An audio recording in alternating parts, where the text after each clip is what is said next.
For as long as humans have been recording history, and likely before, gambling has always been a permanent fixture of nearly all societies. Games of chance have always kept pace with technology. Solitaire first made the leap to Windows back in 1990 and continued on to the internet. It is no surprise then that with the wider spread adoption of virtual reality technology, that these games would continue to evolve and now host themselves in embodied virtual spaces. In this presentation, I would like to focus specifically on how poker has transitioned over into VR over time and how it has continued to evolve to take advantage of the new medium for better and for worse. Of all the popular gambling games, poker is one of the ones that makes the transition to the new medium with maximised potential. The most popular form of gambling in Ireland are lottery tickets and sports betting, which only suffer from a VR transition. In both forms, the user's influence over the outcome is effectively zero, so all of the VR editions only serve as barriers.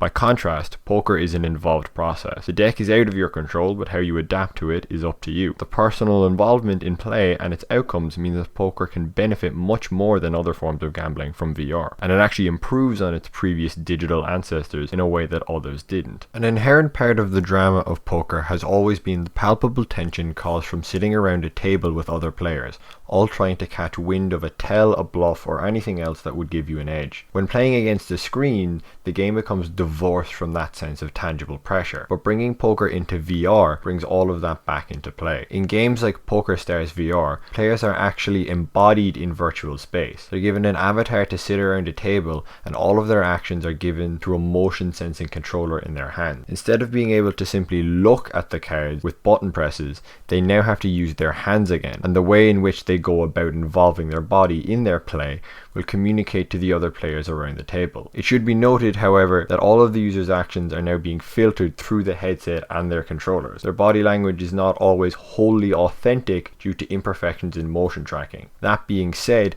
it's still vital to maintaining the feel of a real poker game. One of the aspects that offers the most potential for companies to exploit is the surreal. Casinos are famous for using lighting, interior design, and other elements to make you lose track of the amount of time and money you're spending. VR poker games are able to take full effect of this. The very nature of VR, where you're wearing some device that encloses you from the real world, is inherently going to do a lot of the disconnecting for them. But given that everything in the VR world is synthetic, unreal, and computer generated, they can use all of these flashing lights and fancy graphics to further separate the user from the real world. It makes the act of losing yourself in the game so much easier when you're playing poker on Mars or in a fantasy world. While this obviously poses some concerns for the well-being of regular adult users, Paul Swaddle, CEO of Pocket App, speculated that this could be used, intentionally or not, to draw in younger players. When gambling was first being brought online, fears were that this ease of access would stoke a whole new generation of addicts.